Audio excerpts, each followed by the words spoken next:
اپنا پیسہ اپنے پاس رکھو، اپنا سامان اپنے پاس رکھو، اپنا رائے اپنے پاس رکھو، اپنا گھر اپنے پاس رکھو۔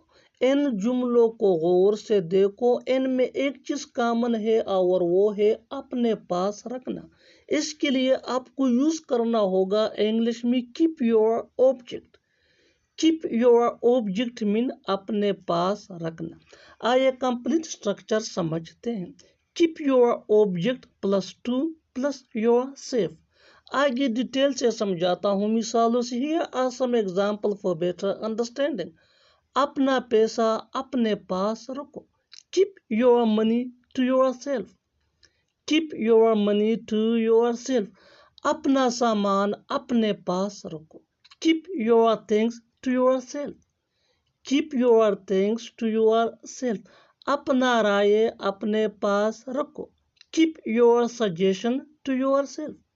Keep your suggestion to yourself۔ اپنا گھر اپنے پاس رکھو۔ Keep your home to yourself۔ Keep your home to yourself۔ اور آخر میں یہ سینٹنس آپ کے لیے کامن سیشن میں اس کا جواب ضرور دینا۔ اپنا موبائل اپنے پاس رکھو۔ اپنا موبائل اپنے پاس رکھو۔ Subscribe to English PS for more advanced English sentence structure. Thanks, man.